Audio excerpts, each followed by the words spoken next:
about to hear is true. Only the names have been changed to protect the innocent. NBC brings you Dragnet.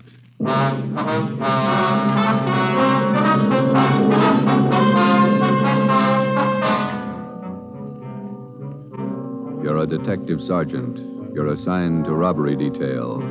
A ruthless fiend roams the streets of your city masquerading as a police officer. For months, helpless citizens have been robbed, beaten senseless, and kidnapped. The criminal is a twisted genius, vicious, cunning. Your job is to get him.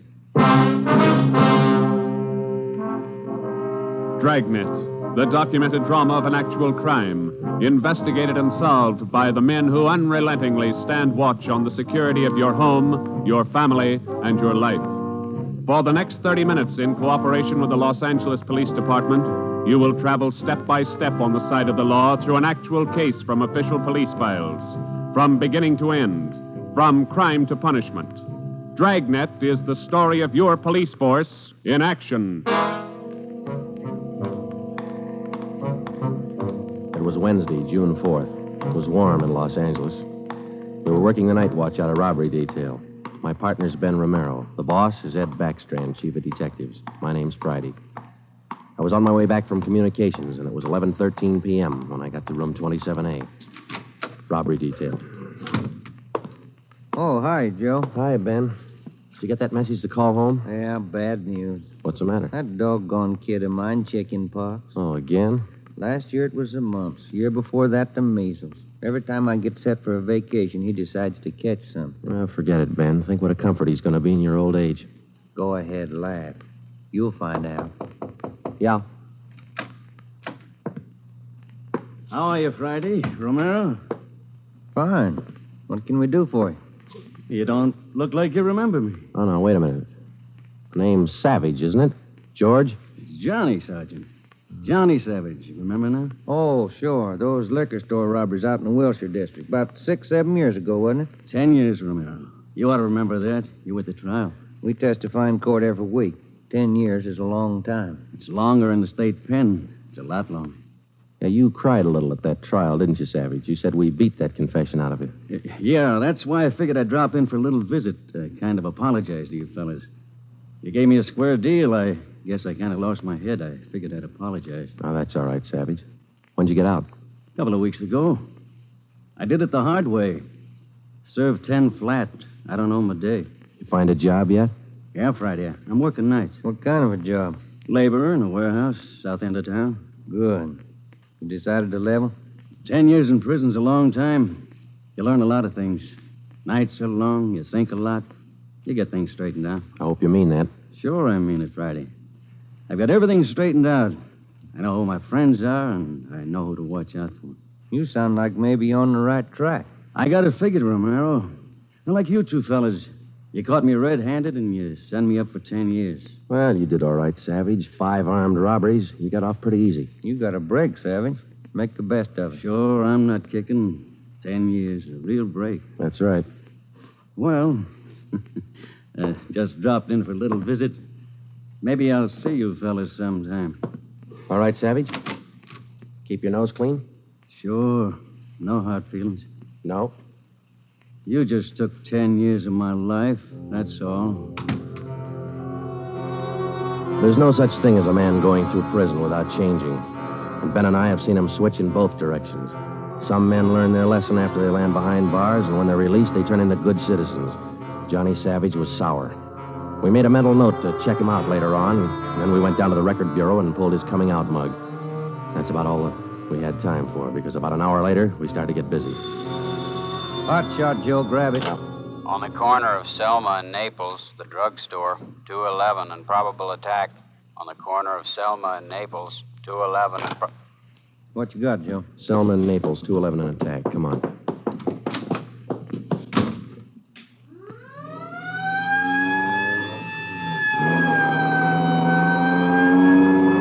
Here we are, Joe. Over there on the four corners. Yeah. All right. Come on. We got the story from the victim, the store owner, Mr. Thomas. For the most part, it was the usual rundown of an early morning holdup. There was only one exception. Oh, I've had young hoodlums try to hold me up before, but there was nothing like this one. How you mean, Mr. Thomas? Well, he came in here just before closing, and ordinarily I'd have kept an eye out because that's the time to look for him. But this fella came to the door and said he was a policeman, so I let him in. He looked like a cop. Barged right up to me and the wife behind the counter and pointed a gun. And she screamed, and he hit her in the face with the butt of the gun. Sergeant, it was horrible. That's the way it started, and that's the way it kept going. Because most of the victims and most people don't realize that as a citizen, they have the right to check on police officers' identification when in doubt. After we got the story from Mr. Thomas and checked the store in the neighborhood, Ben and I headed back for the office. Attention, all units. At the end of North Baxter Road near Hillcrest, victim of 211 and slugging. Car 7172, take the call. Code 3.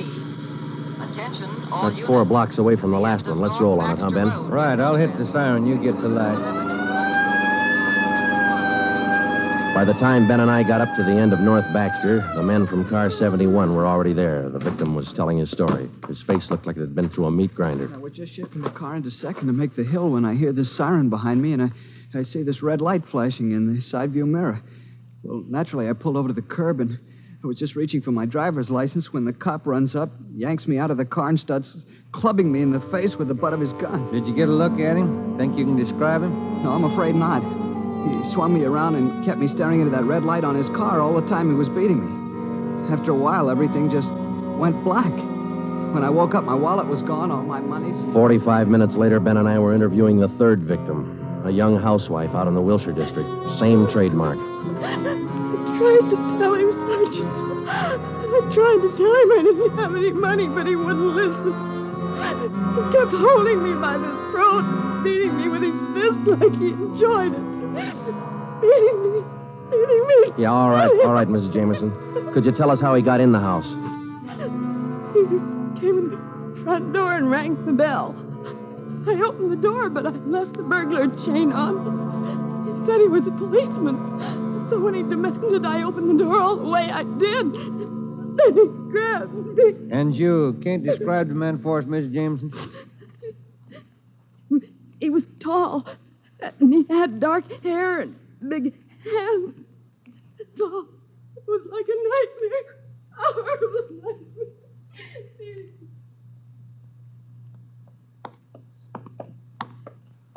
Tall, dark hair, big hands. Your guess the same as mine, Joe? Maybe. Let's wait and see. Come on, let's check with the boss.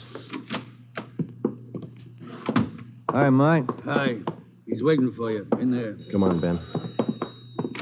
Chief of Detective's office. Hannon. Sit down. Yeah, Skipper. All right, you two, let's have it. The guy with the red light? Yes, the guy with the red light posing as a policeman. Why hasn't he been picked up? You know as much about it as we do, Ed. We got our first call around midnight. He knocked over a drugstore out on Selma. He hasn't stopped working since. Didn't you get any definite lead on him? No description, no license number? Nothing. He's tall, big hands, dark hair, that's all. Fine. Either of you got any ideas? Could be anybody, Skipper, with that description. You're sure it wasn't anybody on the force? We sent all the victims down to personnel. Lowry showed him.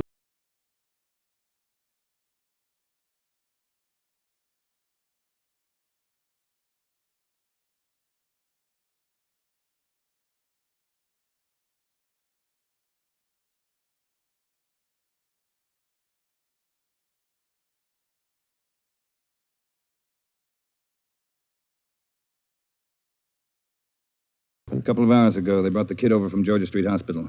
We can talk to him now. He's had a bad time. Right in here. Okay. Pete, we're going to have to ask you a few more questions. Oh, yeah. Okay.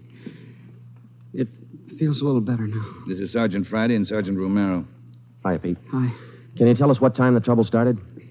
Oh, about 10:15, 10:30. Sally and I were sitting in the car talking about where we were going on our honeymoon. We're going to be married next month. And then this car pulls up behind us and starts flashing a red spotlight on us, and a guy runs over and pulls open the door. He said he was a cop. Did you get a good look at his car, Pete? I think it was a black sedan. Did you get a look at the man, Pete? No, I didn't. It was pretty dark, and he kept me staring into that red spotlight. It all happened so fast. Then he started slugging me, and I went down. What happened then? Well, the next thing I knew, Sally was screaming. He had one hand on her throat, and he had her backed up against the side of the car. He was beating her with the other hand. Some kind of a short billy club. Well, I got up and I started for him, and he slugged me again.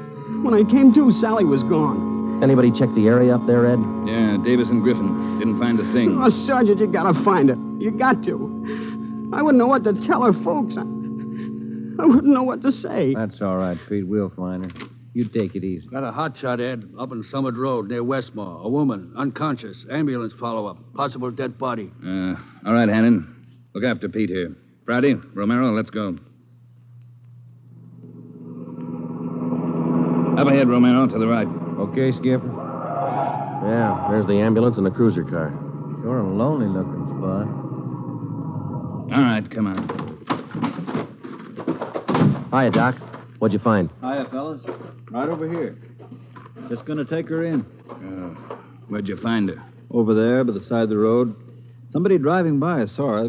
They called us. Any identification? This bracelet on her wrist. To my dearest Sally, from Pete. December 25th, 1947. That's a girl, all right. What are the chances, Doc? I wouldn't bet on them. Pretty bad shape. Well, have you seen enough? Yeah. Friday, Romero, call the crime lab and check the area for footprints and tire tracks. I'll ride back in the ambulance with the girl. If she regains consciousness, I want to talk to her. All right? Okay, Ed. I'll meet you in the office by 8:30. We're working straight through till we get this guy. See you at the office, Skipper.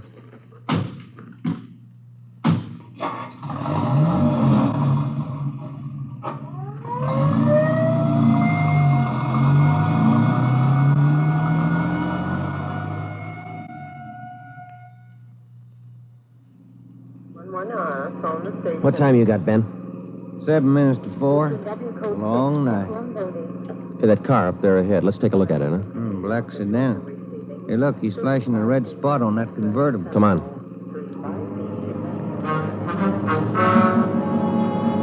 He sees us, Joe. He's pulling away. Get that gas pedal down to the floor. Already there.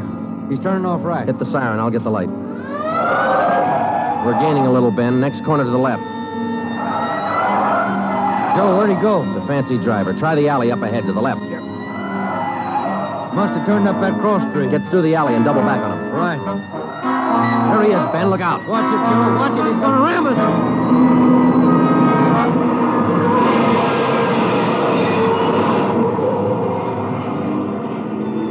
We got hit just in front of the rear bumper. Our car was forced into the curbing and it turned over. He was real lucky. He kept right on going. But this time, Ben and I were sharing the luck. All we got out of it was a couple of nasty cracks in the head and a few bruises, but it was enough to keep us in a hospital under observation for a day. By this time, Ed Backstrand was fuming. So were the newspapers. During the day we spent in the hospital, the red light bandit went on a real blitz. He pulled 6 more jobs, 1 liquor store, 2 residential holdups, and 3 car robberies. 5 of the 6 victims were slugged and beaten. Davis and Griffin had taken over for Ben and me, and by the time we got back on the job, they'd built up a lead for us. We've been working with Wilkerson up in auto theft, Joe. He's used 4 stolen cars already. We got the makes and numbers on each one of them. How about the dark sedan he was driving when he rammed us? The boys picked it up this morning out on Sepulveda. We're checking it for prints now. Oh, that's fine, Dave. You got any description on the guy yet? No luck there, Joe. He works too fast. Nothing at all? The same as you had. Tall, black hair, big hands. Loves to use them. Friday, Romero, got a minute? Okay, Skipper. Check you later, Hyundai. Sure thing, boys. Sit down. How do you feel? Pretty fair, Ed. A little stiff here and there. All right, did Davis fill you in? Up to date. Okay, I just called the doctor who's handling Sally Wilder, Pete's girlfriend. You remember? Oh, yeah. She's been in pretty bad shape since we found her up there on Summit Road. This morning she took a turn for the better. She's conscious, and her doctor thinks she might be able to talk to us a little bit. Good. When? About an hour. I cleared it with the doctor and with her family. You'll only be able to stay a couple of minutes, so make the most of them. That's all. All right, Ed. We'll check with you later. Say, Joe, Ben, here's some mail came for you fellas while you were gone. Oh, thank you, Mike. We're going over to the county hospital. We ought to be back in a couple hours. Okay. Say, there's been a couple of phone calls, too. Yeah, anything important? I don't think so. The guy just called to say hello. Said his name was Johnny Savage. He just called to say hello. I presume you men are aware of the girl's critical condition. Yeah, that's right, Dr. Froman. We saw her before she was taken here at the hospital. Yes. You understand, of course, that you'll be able to see her for only a few minutes, and please try your best not to excite her, huh? Right, Doctor. Sally isn't able to talk. Bad mouth and face injuries. So your questions will have to be answered simply yes or no, and nod of the head. Okay, we got you. We only have a few questions, and we want to know if she can identify the man who beat her from these pictures we've got here. All right, Sergeant. This way, please. Thank you.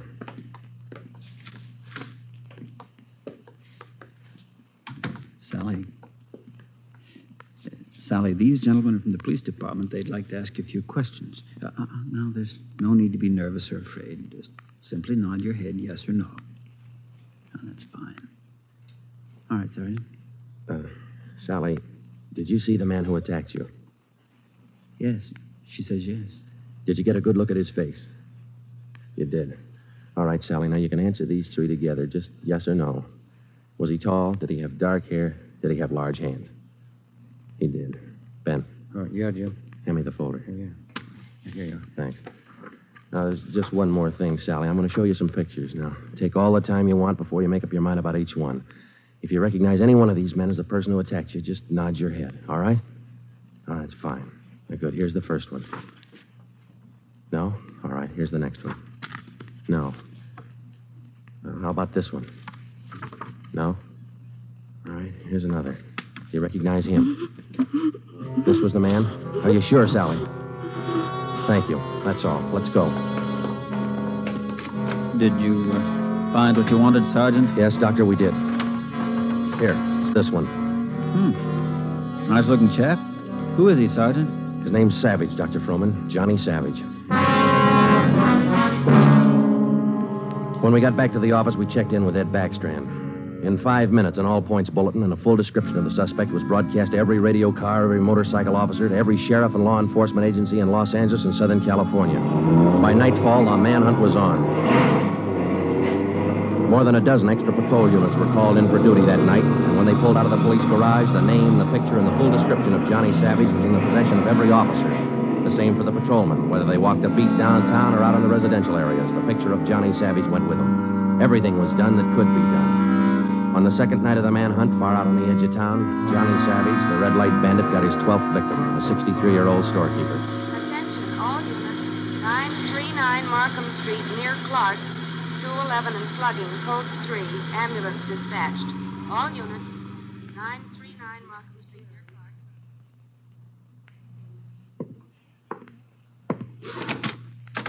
Here it is, Skipper. Tie-in. What'd you get? Wilkerson lifted the prints off that black sedan that rammed Joe and me. Yeah? They belonged to Johnny Savage. Yeah, good. That storekeeper last night. It is Savage, all right. Victim identified him from his mug. All right. We got enough of this Savage guy to put him on ice for life. All we have to do now is to get him. Now, look, the way we figure it, Ed, this red light bandit is using stolen cars with cold plates, so there's no way of tracking down the cars at regular commercial garages. He's got to be renting private garages someplace around town. All right, let's get the neighborhood patrolman on the job. Advertise it. All over town. It's a city ordinance, isn't it? People who rent private garages are bound by law to register the car and license number with the police. Start a campaign if you want, but find those cars. Right. Yeah, wait a minute. Hello, Backstrand. Yeah? When? I see. Yeah, thanks. What is it, Ed? It was the hospital. About the girl, Sally. Sally Wilder? What about her? She died 5 minutes ago.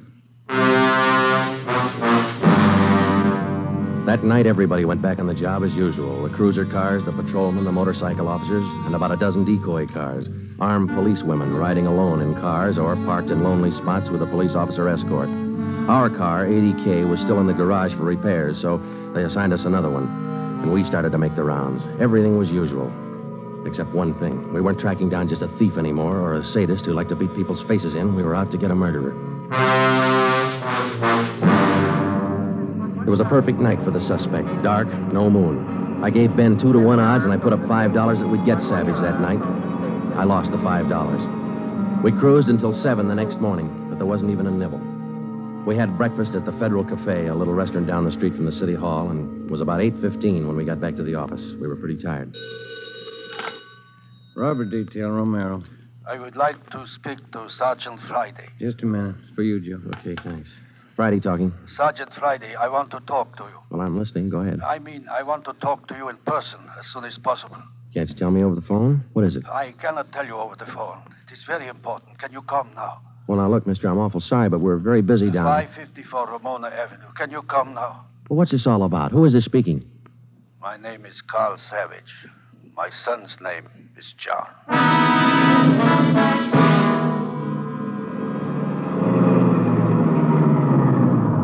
Here it is, Joe. Neat-looking little place. Yeah.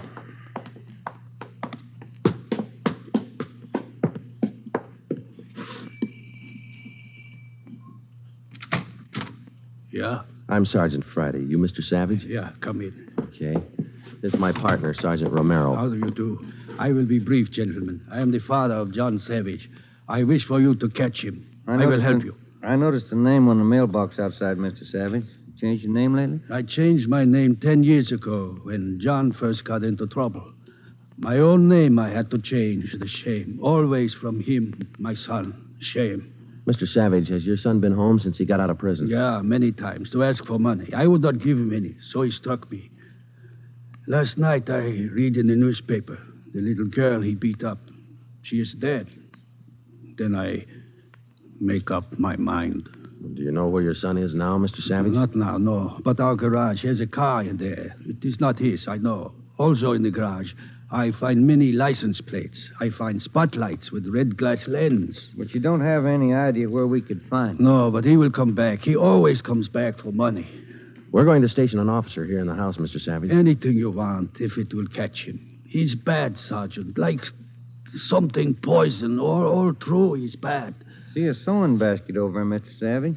The wife live here with you? 10 days ago, before this starts, I bury Gertrude, my wife, his mother.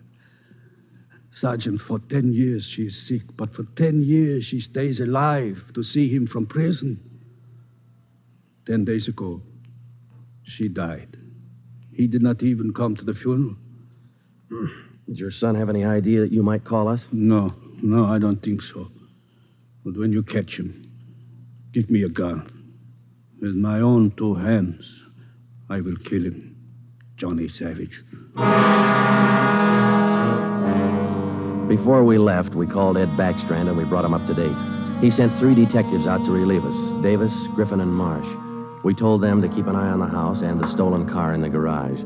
That night after dinner, Ed Backstrand, Ben, and I went out and relieved them. We parked the cruiser car in the garage next door, and then we took up our posts. Carl Savage had a light supper, and then he went to bed about 9. The 3 of us sat at the front windows in the darkened house, and we waited. Ben kept his eye on the garage. Outside, across the city, the manhunt continued as usual. 3 hours went by. The waiting got monotonous. Friday, Romero, look alive, will you? Oh, yes, Skipper. I'm sorry. That clock's enough to put anybody to sleep. What time you got? 12:23 a.m. Thanks. The clock kept ticking. We were tired.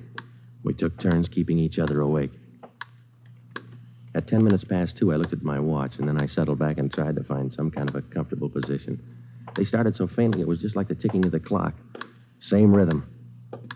And then they came closer, and the sounds got out of rhythm. Backstrand's head came up with a snap. Friday, Romero, you hear that? Yeah, Ed. Get up to the window, watch the curtains. You see anything? Yeah. Yeah, somebody's coming. Savage? Can't tell. Wait a minute, it's slowing down.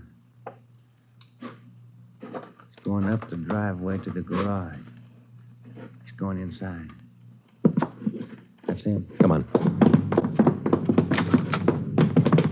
Watch it, he spotted us. He went over that fence into the yard. There he is, Friday. You hit him, Joe? Maybe. Yeah, he's going for the street. He's headed for that car, Ed, that sedan up on the corner there. Yeah, Romero, go back and get the car. Right, Skipper.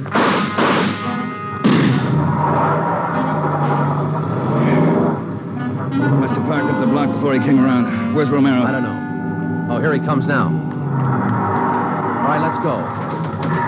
Get that radio on, Joe. It's already on, Ed. All right, give him a call. Any sign yet? No, nothing so far. Next corner to the right, Ben. Unit 80K to Control 4. 80K to Control 4. Control 4 to Unit 80K. Go ahead. Clear and keep frequency 4 open. This is an emergency. 80K, roger. Frequency 4, open and clear. Attention, all units on frequency 4. Stand by. 80K, go ahead. Yeah, there he is, Friday, up ahead. Dark blue sedan. Control 4. We are in pursuit of the possible red light bandit. Suspect is driving a dark blue 1949 sedan. License number in the 7 column. 61 Robert, 784. Use caution. Suspect is armed. Code 3. Attention, all units. Attention, all units. Unit 80K now pursuing possible red light bandit. Suspect is driving a dark blue 1949 sedan. License number in the 7 column. 61 Robert 784. Use caution. Suspect is armed. Code 3. Your location, 80K. Control 4. We are headed east on Wilshire Boulevard, crossing La Brea. Attention, all units. Suspect is headed east on Wilshire Boulevard, crossing La Brea. Watch it, Romero. Don't lose him. I see him, Skipper. Control 4. Still pursuing red light bandit. Headed east on Wilshire, now crossing Rossmore. Attention, all units. Suspect is still headed east on Wilshire, now crossing Rossmore. Suspect is armed. Use caution. Code 3. That truck pulling out up ahead. Hit the siren, will you, Skipper? Yeah. Hold on, it's a tight squeeze. Gaining on him, Romero. A lot of traffic up ahead. He's got to slow down. Control 4. Suspect headed east on Wilshire, crossing Western Avenue, closing in. There he goes. Took a right down Sherman Alley. It's a dead end. Yeah. Control 4.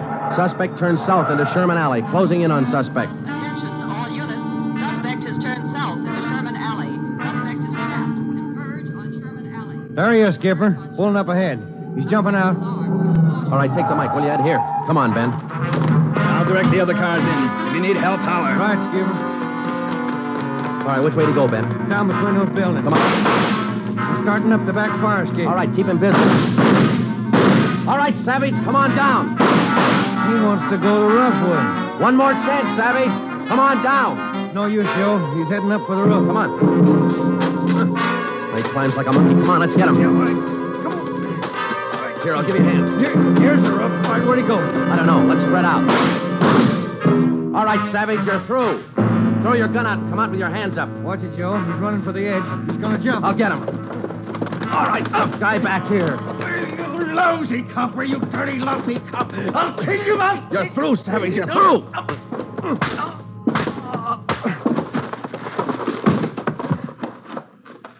Good, Joe.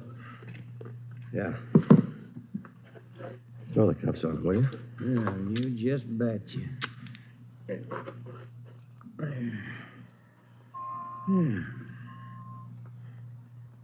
You want to smoke? Yeah, I can sure use one. Thanks.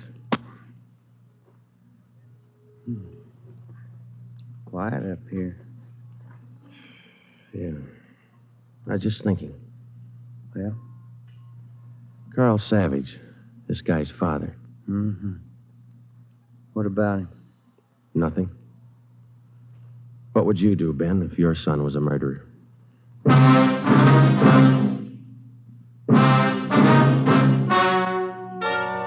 The story you have just heard is true. Only the names were changed to protect the innocent. John Savage was tried and convicted of murder in the first degree. He was executed in the lethal gas chamber at the state penitentiary.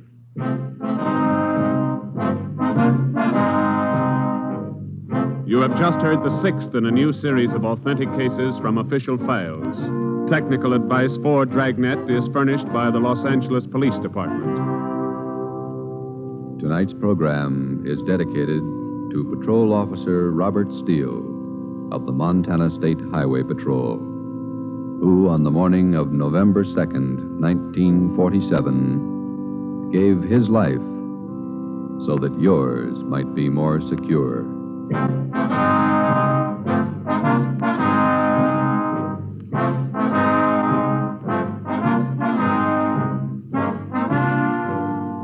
Dragnet came to you from Los Angeles.